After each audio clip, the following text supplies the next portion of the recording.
In the mid-20th century, film was dying. Directors had little reason to create films, as the credit they received for it would all be shifted onto the author of the screenplay. People saw no reason to go out and see movies when they were made, as television was new and on the rise. Along came a revolution in film that began in Western Europe, the auteur theory, a widely supported change in the given credit of film that rejuvenated the dying medium. Auteur theory greatly changed the way ideas were exchanged throughout culture, in turn, changing the world. Auteur theory was a set of ideas about creativity in film that repositioned creative authority from the writer, in this case the screenwriter, but also potentially the writer upon whose work a film might have been based, to the director. And prior to the auteur theory, most of the credit that was given for a film's creative excellence or lack thereof was assigned to the writer. Auteur theory was pioneered in a French film journal named Cahiers du Cinéma, which directly translates to cinema book. Cahiers du Cinéma was a collection of the work of many young cinephiles. Credit being given to the director of a film for their personalization of the film was an idea that began to catch with the young film lovers. They were confused as to why the director had been viewed as more of a mechanic, rather than the creative force behind the creation of a film.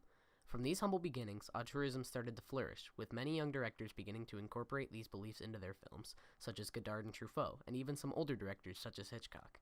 This belief slowly turned into a film standard, and directors started gaining fame of their own, for the first time.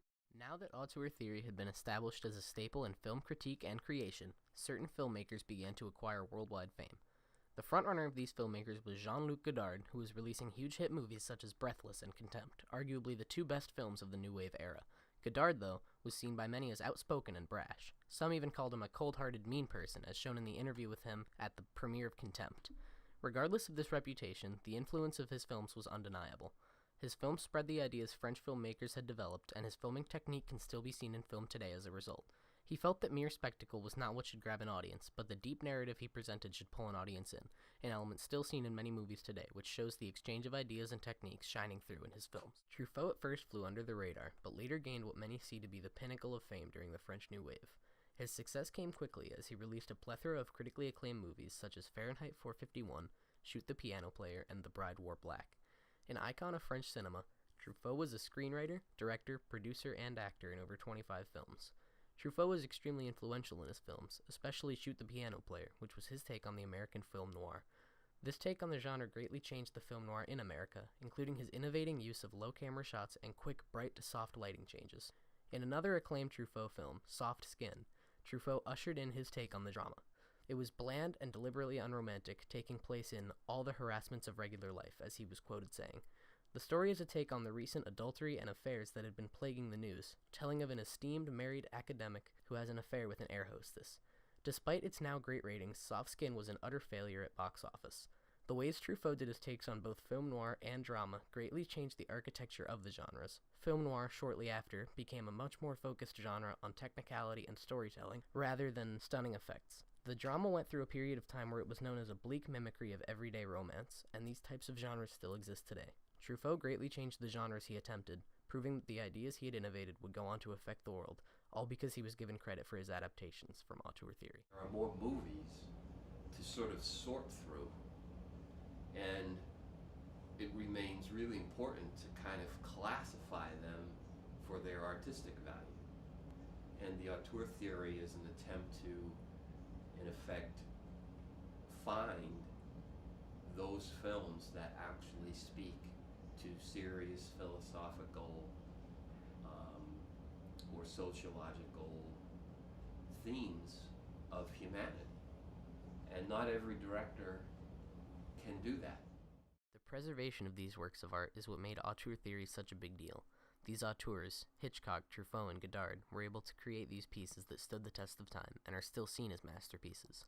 Masterpieces that were able to convey to the world the ideas of Western Europe during this era, from Godard's beliefs on a deep, gripping narrative rather than stunning visuals, to Truffaut's innovation in drama and film noir, even to Hitchcock's changes to suspense, such as his wide-view shots that hadn't yet been explored, and his also unexplored, dangerously close camera shots used to build suspense. These innovations in film would not only change film around the globe, but also act as a signature of these auteurs, truly marking the film as their own work. International film critics began looking not only at the films of their own country to discern which were the true works of art, but they started to look at films of other countries, including non-Western countries that had been largely ignored since the birth of film. So once you create an auteur, you then have the ability to distribute that person's films internationally, or as a Truffaut film, or as a Francis Ford Coppola film, and that allowed films again to create more of a dialogue, a cultural exchange, both with American films traveling internationally, but just as important, international films traveling into the United States in a give and take of learning about different cultures through film and storytelling.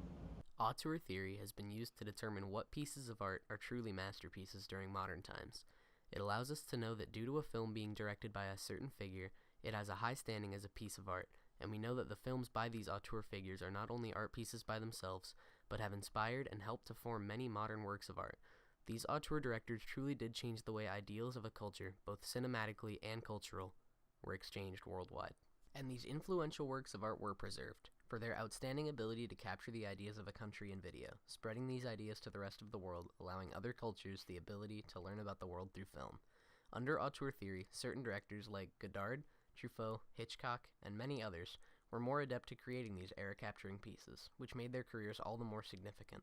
They were the ones who preserved the ideals of their era through these art pieces, thereby being responsible for the spreading of their culture worldwide. Les auteurs, c'était l'idée que les films n'étaient pas des...